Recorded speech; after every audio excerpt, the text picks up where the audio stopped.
Hey, Lords of Grantham listeners, Dave here.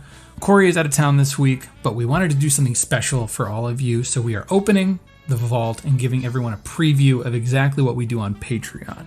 We've talked about it on the podcast before, but we've spent the entire year so far covering Jane Austen's Pride and Prejudice and all of its different adaptations. So today, you're getting our very first jaunt into this whole thing. It's the first 2 episodes of the BBC adaptation from 1995, which some people say is one of the greatest television shows of all time.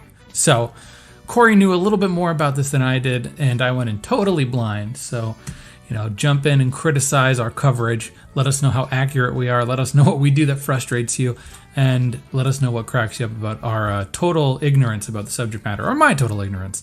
And if you like what you hear, you feel free to jump on board the Patreon for only $5 a month. And with that commitment, you get the entire backlog of bonus episodes, which includes the rest of our Pride and Prejudice coverage, which is the rest of the BBC show, the 2005 movie, Bridget Jones's Diary, and the sequel series Death Comes to Pemberley, as well as our entire backlog, which is all things from Harry Potter to Star Wars to Fast and Furious to Jurassic Park, and a whole lot more.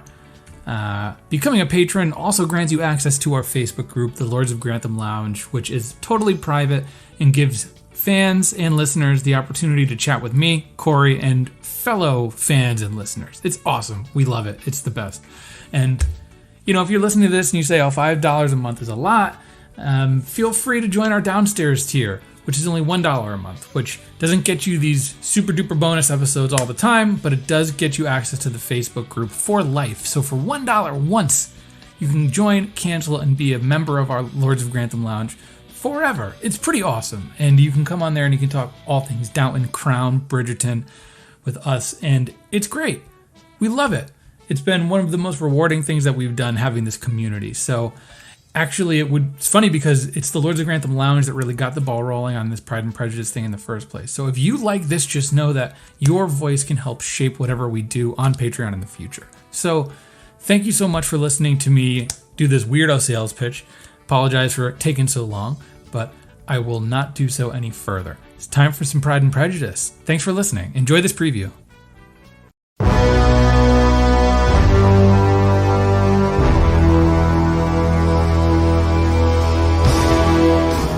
Hello to our Patreon patrons of the upstairs tier. Thank you for being patrons, and we really appreciate that. So we're trying to, give you some more of what you seem to like about us, which is talking about British period pieces. Yeah, and you all know how the one thing that is we can speak directly to these people because it's 5 or 6 people that are getting this, and most of them. This is good releasable content down the road if we're having a rainy day. Oh, for sure. But to those people that are listening to this, maybe on that rainy day, a year down the road or 6 months down the road, we talked about this at length in the Lords of Grantham Lounge. We pitched it to the people. We waited for a good response, which we got. So, the bottom line is we like conversation with our fans, and all of you who are hearing this in its first release, you're the reason we're doing it. And what we're doing is Pride and Prejudice. And I mean, this is something that has just kind of been out there as a popular piece of British drama, that was just there for us to watch at some point. So I figured, we both talked. Yeah, what better way to tackle this than as something for our patrons? It is listed on IMDb as the number 53 TV show of all time. Really? Yeah. Okay. It is held in high regard. Cool. And here we are. So Dave, tell me about your experience with Pride and Prejudice. What knowledge do you have about it? Hold on, let me tell you. It's snowy. I've spent hours shoveling, and I just got a text from work saying you don't got to come in tomorrow. So we're doing it Patreon style. I'm having a drink. My experience. I'm having a LaCroix. A LaCroix. That's something they might. That sounds fancy enough. That's how I got loose on a Monday night at the Bennett house. I don't have any experience with Pride and Prejudice. Zero. None. Do you know who wrote it? Jane Austen, right? Yeah. Yes, definitely. Okay, Jane Austen. I knew that. Yeah. Julian Fellows? Yeah. He did not have any hand in this. I don't want to say thankfully, but it's definitely not of his flavor. Oh no, absolutely not. Yeah, but I'm kind of stoked about this, Dave. So, Well, what's your background? Well, I watched a 2005 movie with Keira Knightley and Matthew McFadden, who Dave may not realize, but is Tom, aka Shiv's husband on Succession. He plays Mr. Darcy in Pride and Prejudice 2005. Oh, is he a Brit? Yeah, he's British. So the doofus, the total doofus on Succession is the handsome guy in the Pride and Prejudice film. I like that film quite a lot. Had you seen this miniseries before? I had not. No. But I did see Bridget Jones' Diary, which is a loose adaptation, which also has Colin Firth. And going back to my history at the library, this DVD was always in regular circulation with Pride and Prejudice or Bridget Jones? Pride and Prejudice. Women of all ages enjoy Pride and Prejudice, and a big factor in that is Colin Firth.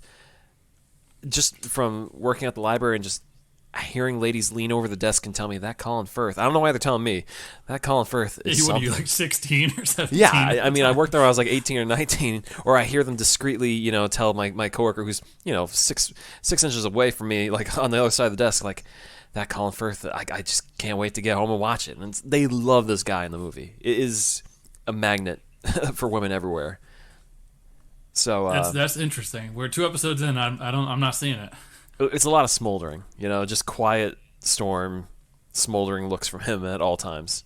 But I feel like he's good in like everything else. Not that he's bad in these 2 episodes, but I feel like in everything else that I've seen him in, he's a little more charismatic. Granted, this is the point of the role. I mean, honestly, this was his career maker. He wasn't that big of a deal, Colin Firth, before this movie, and this is not before this TV show, and this put him on the map, actually. Because it was such a big deal. It was so well regarded when it came out the scene. There's a moment in 1995 between this and Sense and Sensibility, which came from Emma Thompson, and that was directed by Ang Lee. And yeah, that was popular also in 1995. So Jane Austen was having a total moment. There was an adaptation of Emma around that time with Gwyneth Paltrow. But yeah, more than anyone, it was Colin Firth who elevated himself out off of this and became the huge actor that we know today. And you mean not the guy who plays Collins, the clergyman? Yeah, not Collins. I mean, but you see it when we see the Masterpiece Theater logo on PBS. It's always Firth as Mr. Darcy looking, yeah, he's staring you down. So that's what this is, and I'm loosely familiar with the material. It's been adapted in so many different variations in so many ways. You kind of know the bones, the structure of the story, but it is good to go to something that's harkening towards the source of it. And it's good to go to something that clearly has some weight on Downton's existence, Absolutely. Because it comes back to the whole discussion of, your socioeconomic stature, the stratospheres or where people are in terms of their wealth and how you have to marry into it to keep it afloat and all that stuff. So it really, I mean, Downton Abbey and a lot of British dramas owe a lot to Pride and Prejudice. There's a reason why it's a stone cold classic. Cool. I mean, we're a third of the way in. I'm waiting for the punch to come. For the listeners, we watched episode 1 and 2 of the 6 that are available. Yeah, so next month we'll do 3 and 4, and then March we'll do 5 and 6. Yeah. At first I thought we'd just do 1 episode a month, but, let's just... 6 months would be a long time to make people wait to see this full story come together. And then best of luck remembering next month if Mr. Collins was in episode 1 or not. Oh yeah, and it's going to be like our Rod Blagojevich Apprentice coverage. It's going to take us 5 years to do it. Oh, we got to get back to that. So, Dave, we start off with this show. It kind of just starts like you just push play, and we're watching it on Hulu. By the way, if other people want to catch up, it is on Hulu with ads. Okay, I watched it on the dark web, so there were no ads for me. Well, I get ads that are just dropped in at inopportune times. It seems like it literally they just plop them in there. Yeah, I can't really see how this would function with ads, but these are meaty episodes, 55 minutes each. Yeah, I mean, there's a lot of text to cram in there, 3 volumes worth. So we see a couple men on horses, and they look at over some property, and one of the guys says, "Oh, it'd be nice to live somewhere like here, in the country. Five grand a month or whatever, $5,000 a year or whatever for a plot. Let's do it. Let's set it up." Mm-hmm. And Darcy's like, "All right, dude. That's who it is. It's Mr. Bingley and Mr. Darcy." Yep. Bingley's a very gregarious young man, very chipper. He's a nice fellow. Yeah, there's nothing for us to dislike so far, I've found. Mm-hmm. And some women are watching them. It's a bunch of sisters. I mean, I think it's Elizabeth who's staring him down, but there's a bunch of sisters that, she's quickly, swept away by. Yeah. Four sisters of Lizzie. Mm-hmm. Elizabeth Bennet. And, when Miss Bennet catches word of this, the mother, the cogs start going. And I like how we're also just describing the plot of Pride and Prejudice for people who probably very well know the plot of Pride and Prejudice. I mean, we can start, once the ball starts rolling, we don't need to dwell on a lot of this stuff. We can just start hit what we like and dislike once we have the establishment or established the characters and the setting and stuff like that. So anyways, Miss Bennet learns about this guy looking to buy land near where they are, and she sees opportunity. Mm-hmm. I can marry off one of my daughters. 5 of them. You can choose any of them. Doesn't matter. Just take one of them. We want the money. Yeah. Yeah. But we go meet the dowager equivalent, Mr. Bennet. The father. Yeah. He's not a dowager equivalent. He's pretty down the line. I thought he was very much like a Robert type. I thought he had some quips, and he really didn't seem to get worked up about things. He just seemed sort of like hovering in the background. Yeah, he's just down the line. He's in the middle. He's just he acts as a function of almost deploying the narrative beats of like, oh, here's so and so going to be in the village. What do we do about that? And then Miss Bennet's like, we're going to have him marry one of our daughters. And Miss Bennet's like, Mr. Bennet, you got to do this. And he's like, I don't. Who's just what? Mm-hmm. I don't want. Who's what? And then the next scene, he's like, I did it. Guilty as charged. So we do learn pretty quickly though that Elizabeth, she has pride and she only wants real love essentially. Mm-hmm. And her sister Jane is trying to tell her to get over herself, which is really already getting at what this whole story is about. People trying to get over their pride. Jane has prejudice. Against what? The prideful? Hispanic people. What? No, I don't think that's true. I was just assuming one was pride and one was prejudice, and that's how it broke down. No, it doesn't quite work that way. They're like the 7 dwarves. The rest of the 3 other sisters are like envy, and is it 7 meets? I don't. You've only had like 2 sips of that beer, right? So Mr. Bingley, they're welcoming him to the country dance. This is how they're going to really entreat us themselves to him. The one thing they note though is Bingley's wealth is nothing compared to Darcy. This friend of his who's pretty quiet, who hangs around him, he's even richer. When we say friend of him, he also rolls with like a posse. Well, it's both Bingley's sisters, and then like this old and the Bingley's sister's husband, who's just like the dud of the century. Yeah, just some weird old fart. But yeah, this is really kind of setting the ball rolling for a lot of things because they have this dance where they really meet each other, and Darcy doesn't want to dance. No. He Elizabeth is offering to dance with him, and he's just like, I don't do it. I don't. He's not a dancing man. He just walks away, and it's like, bro, dance. He's described as a proud, disagreeable man. Mm-hmm. There's something off about him. So maybe Bingley's prejudice.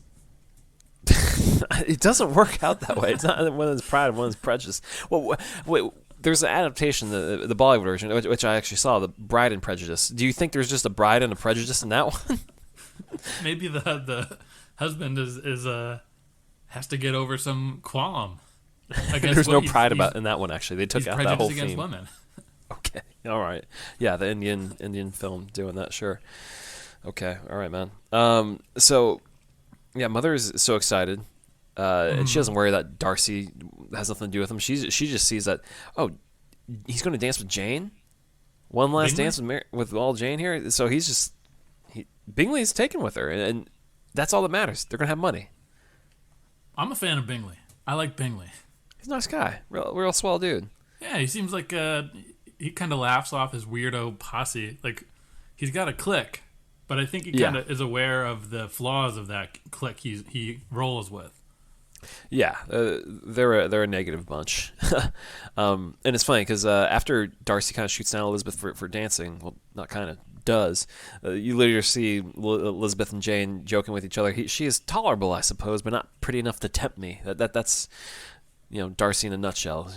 He just isn't taken with her, even though he keeps staring her down this entire 2 episodes, right, Dave? Oh, he's like a hawk. Yeah. How do you feel about that? All his staring.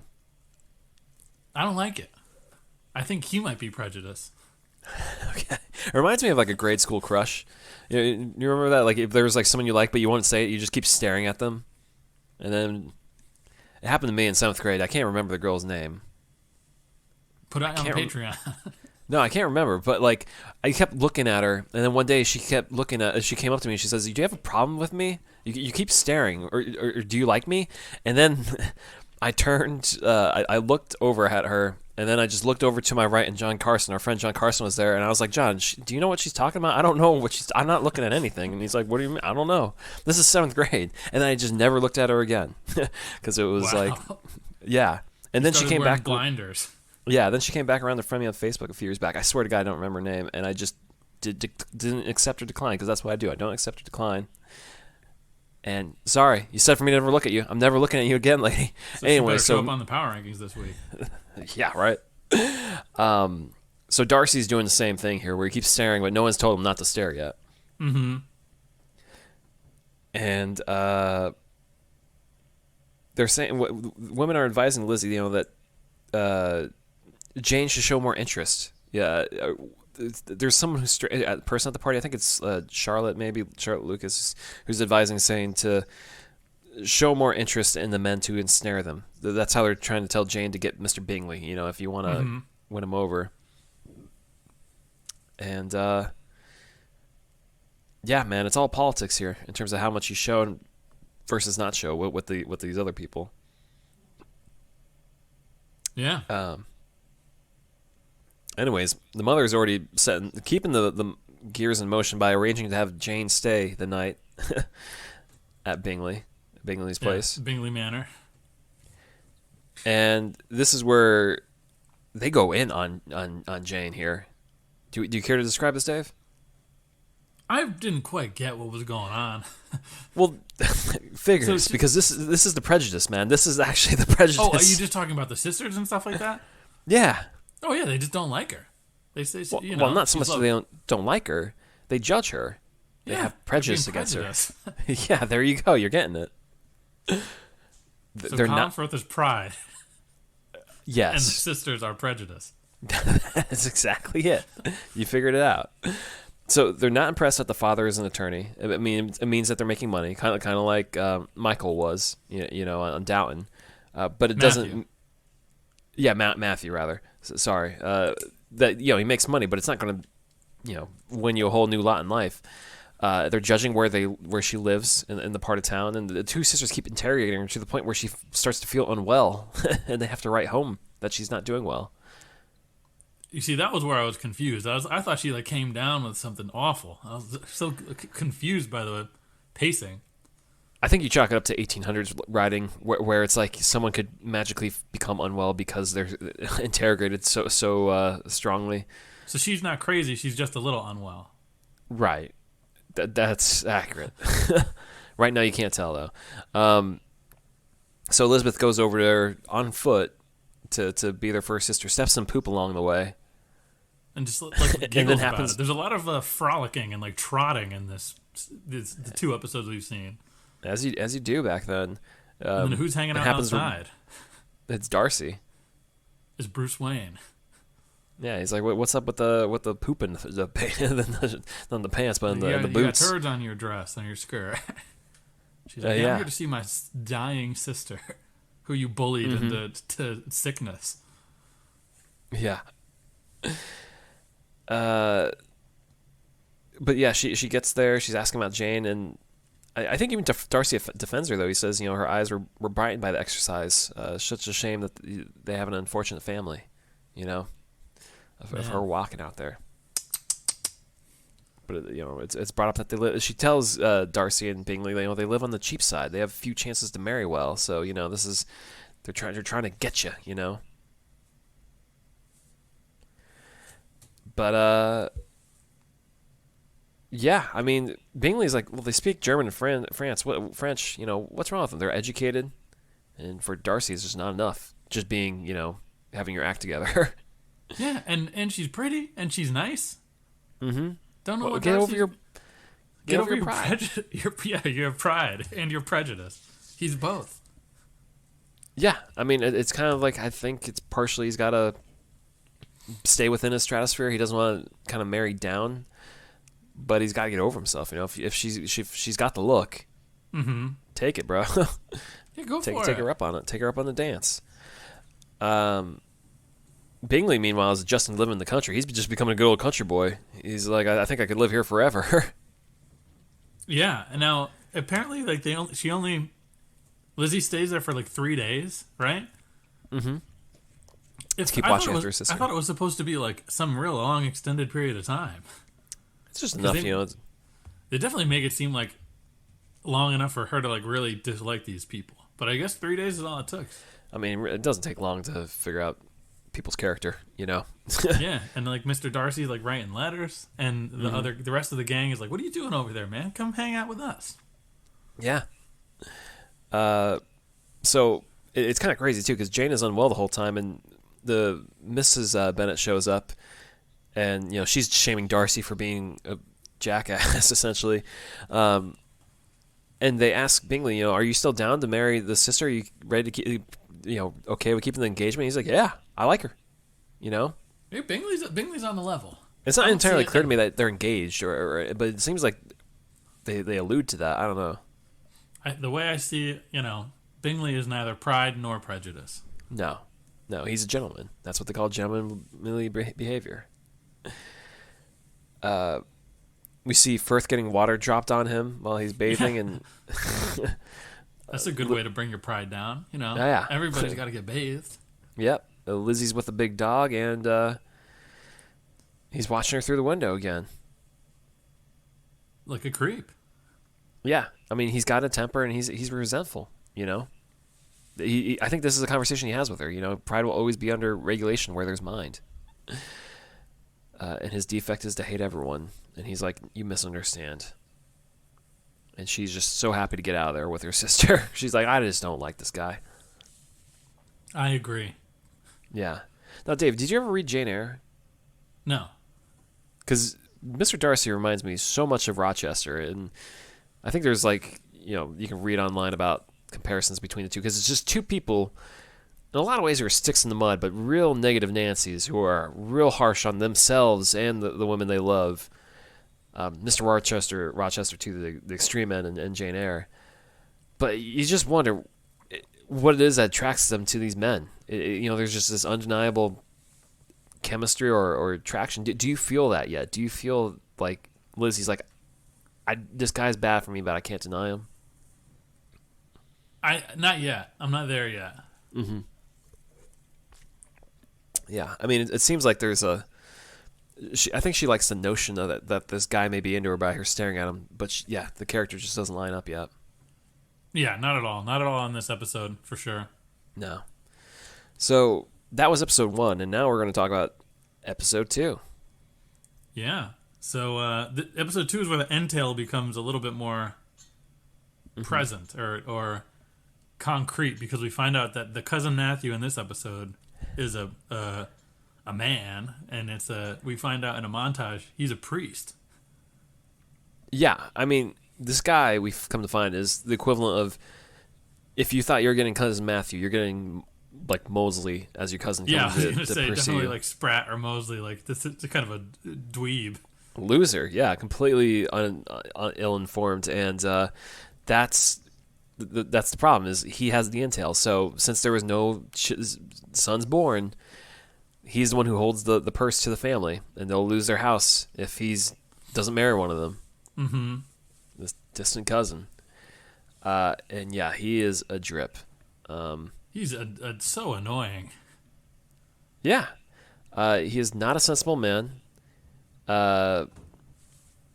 He's been he when he shows up, he just kind of repeats the same story, trying to impress people that he was at this certain palace with I think Lady Catherine or someone, and the Rosling, and telling them how nice it is there. And it's like, no one cares, dude, what your story is. It seems to be like talking about the same. At first I thought this might have been some situation where like some Mrs. Robinson situation where he's with some old lady just reaping the benefits and she's giving the money to his church or something like that. But then it was just like, no, he keeps telling this story. Yeah, I think he's just like a ding dong. Yeah, no, he's got nothing going on. He's literally relying on things where he happened to be to make him interesting, Well, I was also under the impression when this started that as a clergyman, he was not going to be interested in marriage. And they were going to need to finagle their way around the entail with a man who could not marry. But then, oh no, he's trying. Yeah, I was kind of confused by that as well a little bit. Like, oh, shouldn't this guy be a little bit more noble? But I guess it doesn't matter if there's money involved and stuff. He's got to marry. This guy though, when he shows up, he gives the most fiendish smile, like the most forced smile, at Elizabeth. He looks like Gargamel. Yeah, or Gollum or Schmeagol or whatever, or name your gargoyle. He looks like that. Definitely, yeah. He's not a well done character, or I guess maybe he is effectively done. I just don't like him at all. Yeah, he thinks he can adopt to a society, but he can't. He's a weirdo cousin.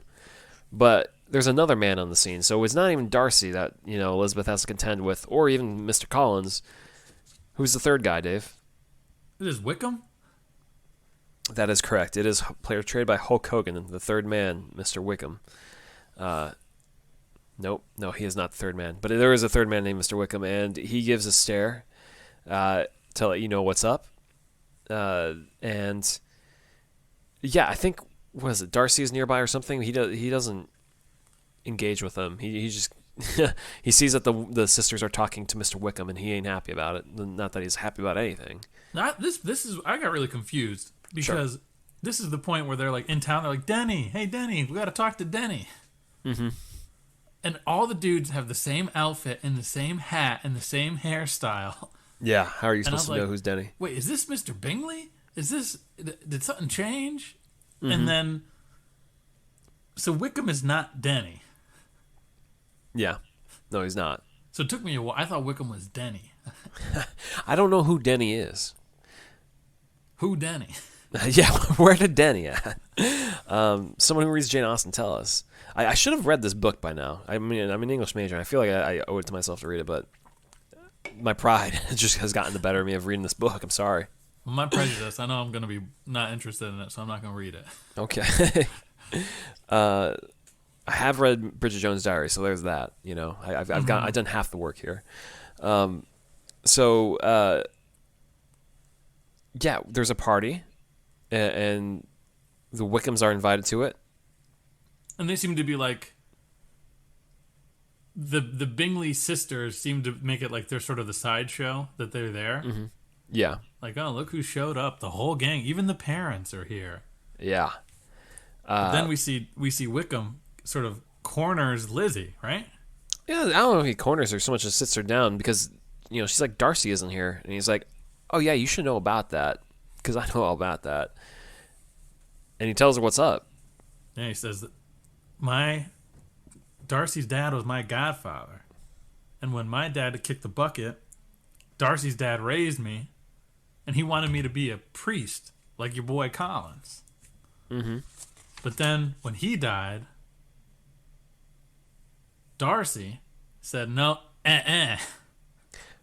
Right, he was supposed to. Off.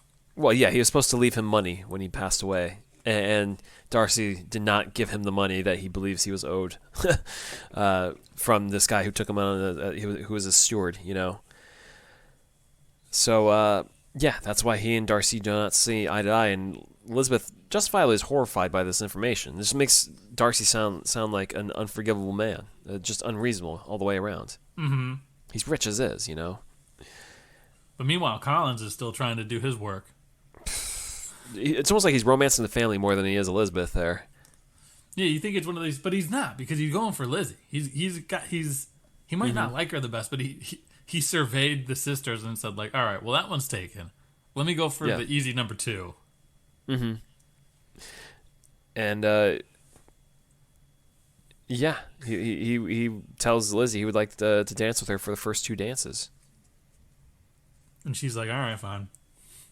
We do see Elizabeth talk with Jane, though, that Jane doesn't believe Wickham's story because it just doesn't make sense. You know, there's something very open about Wickham, and given all the circumstances, you know, it just, what reason do they have to believe him, really, over Darcy? Exactly, you know. But what reason do they have to believe Darcy? Darcy's a bum.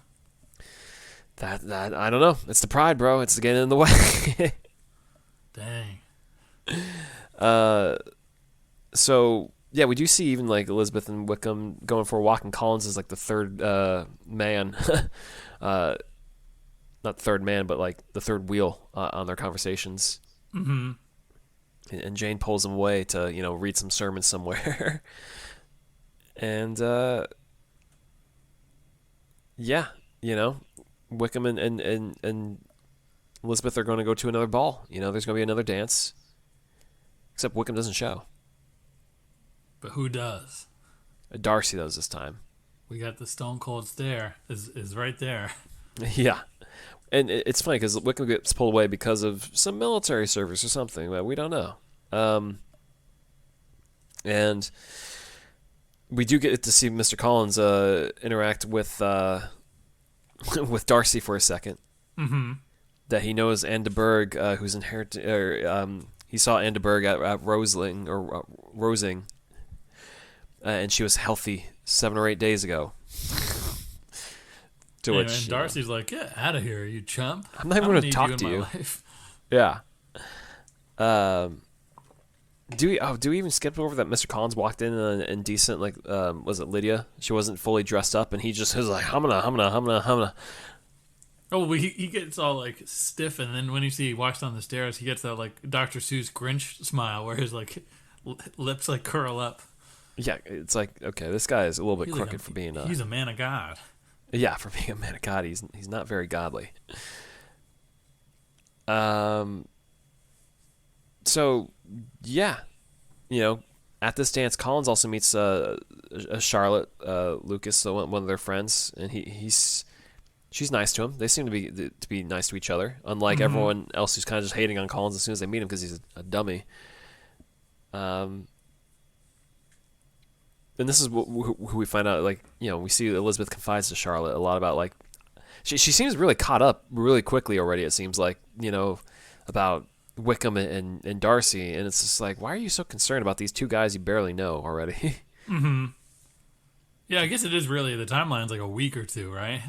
Yeah, and she's just like, I just can't deal with all this pressure. I don't know who to believe. I can't deal with all this pride and this prejudice. Yeah, and Charlotte's just like, just calm down. Just breathe. Take it day by day. So, yeah. I mean, Darcy is going to dance with Elizabeth. He asks to dance with her. Oh, yeah. And even though he's not a big dancing man. But he realizes he will put the pride aside. And they don't have much to talk about, though, when they're dancing. It's so weird. These like 1800s dances where it's like they're next to each other and they're like, well, tell me what you know. And then they like skip around and they're with 8 other people in their back. And then they, like, how do you have a conversation? Yeah. And all I could think about, too, back then is just like, they spend so much time learning these actual dances for events like these when you could be learning so many other things in the world. Man, how far we've come where we don't need to learn dances to win over women and stuff like that. I mean, it helps to know if you dance. If you dance, it's a plus, but it's not part of our education. The cha-cha slide tells you what to do, so that's all you got to know. Or yeah, it's electric. You know, boogie woogie woogie woogie. But yeah, I mean, they talk a little bit, but it's not like a winning moment. But we do see one of the sisters. She talks to Elizabeth and she says, Wickham treated Darcy in an infamous manner, so Darcy's not to blame. You don't know what's going on. Yeah, now you're having some prejudice against Darcy. Yeah. And she says, Elizabeth brings up, but he was the son of Darcy's steward, and she says, beg your pardon, and that's all we get on that. She's like, bah, I got better things to go worry about. Mm-hmm. To which Elizabeth then goes back to Charlotte and says, I'm so confused still. I can't figure this out. And in the audience, I'm like, okay, yeah, sure, I'm here. I'm riding this train. You're just cranking back booze while watching this. But I wasn't when I was watching it. Okay. Yeah. And this is actually where Collins introduces himself to Darcy. I jumped the gun on that one. And she was in good health 8 days ago. But we see Miss Bennet loudly explaining across the table that Mr. Collins is sensible and taken to Lily, to where like Bingley and Darcy kind of look over like, huh? Wait, what? This creep is trying to get Elizabeth? Yeah. No, is this while the nerdy sister Mary is playing the piano and like nobody likes it? Yeah, she's terrible. Everyone's just staring at her. But I mean, Miss Bennet is like so loud with saying like, oh, if Lizzie gets with her cousin, it's going to throw them on the path of other rich men. So don't know how happy Darcy is about hearing that stuff. You're just wringing out his pride there a little bit. Like, I don't want to deal with these gold digging people. Nope, not one bit. Mm-mm. People just can't admit they're in love with being in love, or just being in love with someone. And now we get to the most awkward scene of these 2 episodes, Dave. Yeah, is this where Collins asks Lizzie to marry him? Yeah, he's singled her out. He cited his reasons for marrying as a clergyman, and it'll make him happy. He cites as one of the reasons. And should have mentioned first that was a recommendation to have a noble patroness. So she just fits the role. And he wants to show her the violence of his affections. And she says, no thanks. And he's like, I'll pay $1,400, whatever you'll get from me. And she's like, you're being way too fast here with trying to figure out the money that I would get from marrying a dude. She's like, I'm a priest, I'm a man of God. And she's like, you can't make me happy. Yeah, yeah. And then Mom freaks out. Yeah. Because if they don't get this money, they're going to be without a home. There's 4 other sisters, or 3 other sisters. I don't know why Mom's getting so mad at Liz. Yeah, I know, right? But it's Collins only has eyes for one, so I get it. What can you really do? He doesn't seem like the kind of guy that would not have eyes for another one. Yeah, I think he'd be fine with any attention. As we kind of see in this episode, where Charlotte is, offering to take him off their hands essentially, and they're like, yeah, and I think they may hit it off. So who knows? Yeah. But we do see, Elizabeth go to their father, Mr. Bennet, and he has to make tell her plainly, you have to make a choice here, and either you don't see us again, or you do this, or whatever works for you. And he's just pretty much okay with it, which leaves the mom upset. Yeah, and that's it. Yeah, I hope the listeners enjoy that very kind of rudimentary run through of Pride and Prejudice that we just gave it. We're 1/3 of the way to the finish line with these. Do you like Pride. it though, Dave?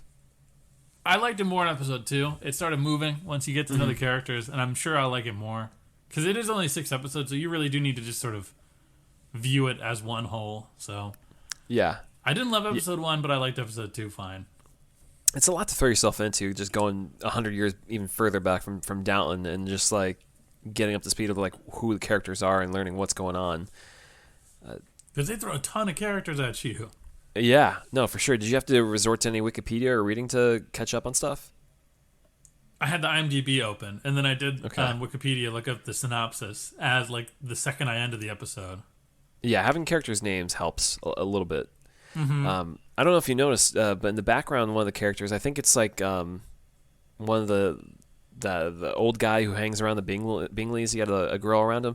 It was Queen Mama from the season 1 and season 2 of The Crown. Oh, okay. I only noticed because she hasn't aged since then, nor did they make any effort to age her on the crown, so she kind of looks the same. So, Okay. yeah, there's that Queen Mama. We did power rankings though, right, Dave? We did. I did. I did too. So why don't we kick this off? Who is going down for you? I got number 3 is Darcy. Same. I got Darcy at number 3 also. He's turd. got a lot. He's the steely glare is not doing it for me right now, and he's got some. Darcy, you got some splaining to do. I mean, there's got to be something here that the women's seen him, so I expect something to change a little bit. That's why he's number 3. Yeah. Expecting a little bit more out of the Firth. Who's number 2 more for mirth from the Firth. Yeah, we want the mirth. We want to see the birth of the Firth that made him the thing that he is today. Oh yeah, I got Mrs. Bennett, Mom, at number 2. Okay. Because she's stressing all the time. She's stressing. Sure. She's a very stressed out person. I think she's lucky enough that Bingley and Jane are doing so well, so that's why I didn't think she was having that down of a time. Well, she lost her mind when Lizzie said no. She wants her children to be happy. She wants that money too, so all that prejudice. Well, who do you got at number 2? I got a Bennett at number 2. It's Elizabeth Bennett. Lizzie. She is... She's going down? Yeah. She has got too much pressure from all these guys coming at her from all different directions, and she just doesn't know what to do. So it's hard times for her. She is stressed to the max, especially when you got Collins making a proposal. Okay. She's upsetting her mother deeply, so yeah. Sorry, Elizabeth. Well, number 1, I got Phil Collins. Undisputably, he's having the worst time of anyone. Indubitably. There's nothing... He's an idiot. He's a clown. I like that they make the man of God a dimwit. I think it's a commentary of the time, of how these people kind of carry themselves as holier than thou, but when they're really not that well educated or don't have it all together. Yeah, he's just a bum. He's a loser. He's a clown. Pretty much, yeah. Well, who do you got going up? Well, I got Mr. Bennett at number 3. I got Mr. Bennett at number 3 too. He's just putting his feet up, sort of letting the world, the waves crash over him. He's fine. Exactly. And when it comes from the top rope at the end of this episode 2, he does it. He says his piece, and then that's it, and everyone scatters. Yeah. So good for him. And he's got a decent life. Yeah, can't complain. Yeah. Why should you worry? Number 2, I got Lizzie. Oh wow, you just hopscotch me. Okay, well, why is Lizzie at number 2? Because she's making independent decisions. Okay, that's a good one. She says no to a creepo. Mm-hmm. She seems fine. Sure. Yeah, no, that's fair. Well, at number 2, I got Mr. Bingley. Mr. Bingley. He's having a great time. He's found a nice woman. He's living in the countryside. He may just stay there. Nothing's going wrong for this guy. It's all just sunshine, Okay. Well, number 1, I got Mr. Bingley. Why is that? He's got a new house. Mm-hmm. He's got a posse that he hangs with. They're still by his side, even though they don't like him or like his situation. Yeah. He got to pick his pick of the sisters. Mm-hmm. He definitely picked the prettiest, one might say. Yeah. Definitely contender. And he seems like a nice guy. His priorities are in the right place. He seems like the most cut and dry good character in this show so far. For sure. That seems fair. Well, to that end, I got number 1, Jane Bennett. This is a woman who is marrying up into money. She is the eldest of the children. She only has one last shot to really nail down a man, and this is it. And she's got. It reminds me of that Reba McEntire song "Fancy," and this is a woman making herself fancy, and she's getting that guy. So credit to Jane for getting it done. We saw what happened to Mary on Downton when she couldn't close the deal, and how no one wanted to be with her after a certain age. So big ups to Jane. You did it. Yeah. Yeah. Well, Jane and Big, 2 good characters. That's right. So that's Pride and Prejudice, episodes 1 and 2, 1995. Right.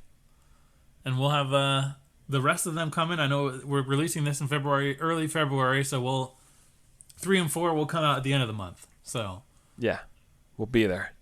They will. So thank you, as always, for your patronage, and let us know. We got 2 more months of Pride and Prejudice, but we got some stuff to think about going forward. So we're always open to suggestions.